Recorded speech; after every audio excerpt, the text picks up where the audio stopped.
It's not a bird, not a plane. It's a drone. Indoors and out, drones are everywhere. So much so that tomorrow, the Department of Transportation will announce a registration requirement for private drone ownership. It's expected to go into effect by Christmas. Of course, by then, a lot more drones will be flying. Our cover story is reported now by David Pogue of Yahoo Tech. Colorado farmer Greg Schreiner has a good eye for a good ear of corn. In my opinion, that's a beautiful ear. This summer, his crops got help from a rather non-traditional farm implement, a drone, a remote-controlled flying robot with a camera. Its pictures revealed a corn crisis, a dead zone that wasn't getting irrigated, right in the middle of the field. We walked out into the field, walked into that area, found out that 7 nozzles were clogged, which meant we weren't getting water on 37 acres. If we would have let it go, the potential was pretty huge for a loss. That drone came from a company called Agrobotics. Its founder is Tom McKinnon. Right now, we're selling drones as fast as we can make them. We've come a long way from military drones. Now there's a new crop of small, sophisticated drones that anyone can fly. And they're transforming all kinds of fields, not just cornfields. Filmmakers and photographers use them. They can get aerial shots where helicopters dare not go. Engineers use them to inspect utility lines and pipelines far away. Realtors take video of houses for sale and even fly through them. Law enforcement uses them to patrol borders. A Belgian student even designed an ambulance drone that can deliver emergency equipment. It's an emerging art form, and it's really amazing. Randy Slavin owns an aerial cinematography company called Yeah Drones. He's also the founder of the New York City Drone Film Festival. I talked him into giving me a little driver's ed with his $3,000 drone. So how hard are they to fly exactly? Really simple. Even you can fly it. Oh, thank you. All right, so left stick makes the drone go up and down. Exactly. Now the right stick will make it slide right or slide left or forward and backward. If you let go, what'll it do? Well, this one is GPS, so it'll just stay exactly where it is. So, drones are awesome. Drones are easy to fly. Drones are changing the world for the better. Right? Well, most of the time.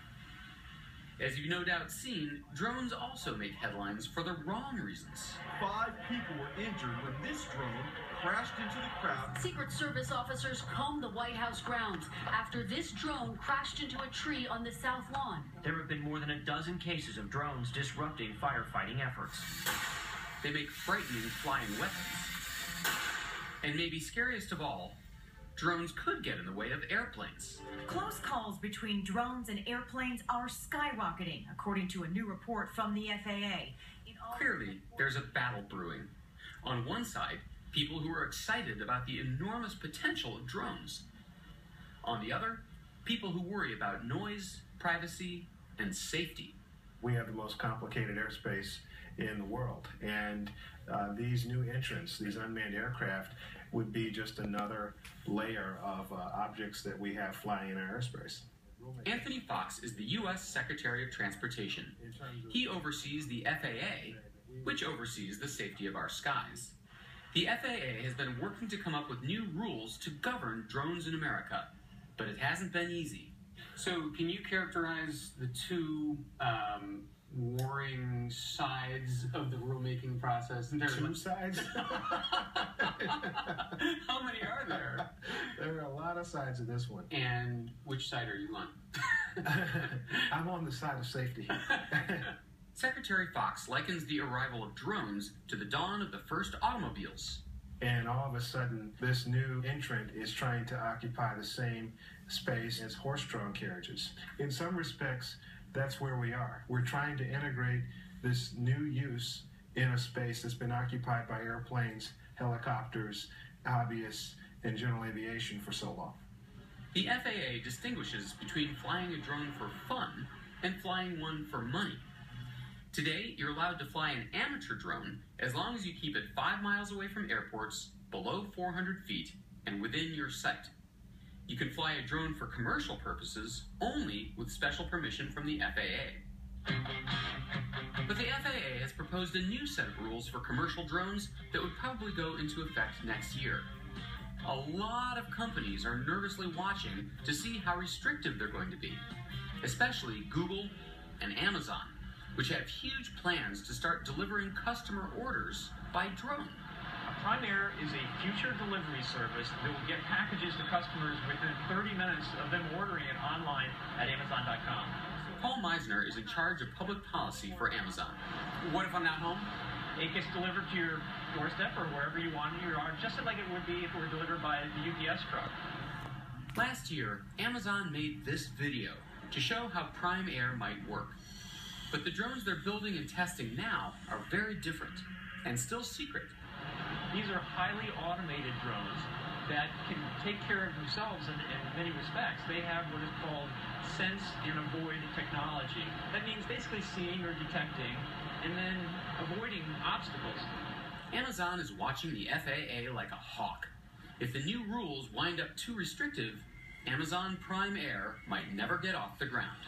Well, what happens if the technology is ready, but the FAA still doesn't have regulations in place for Amazon?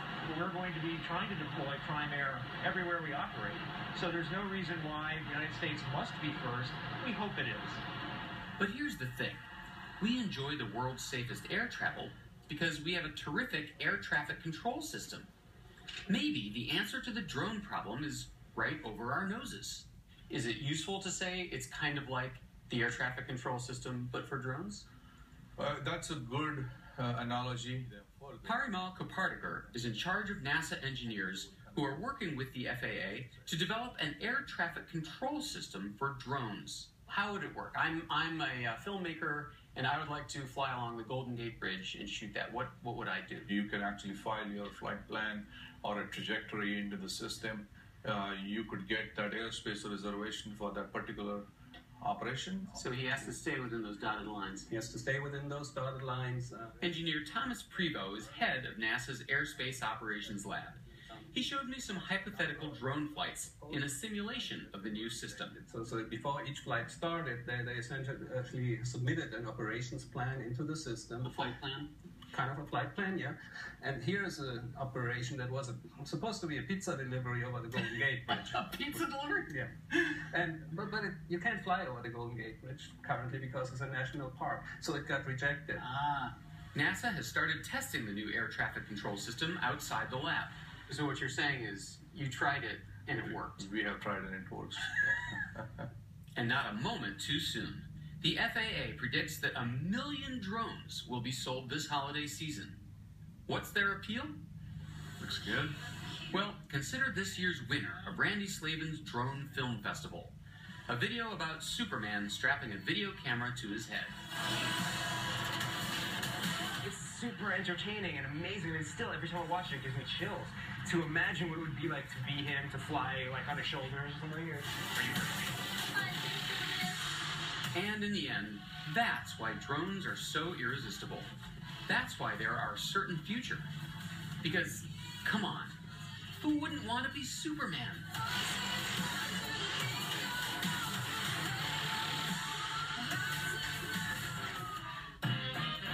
Coming up,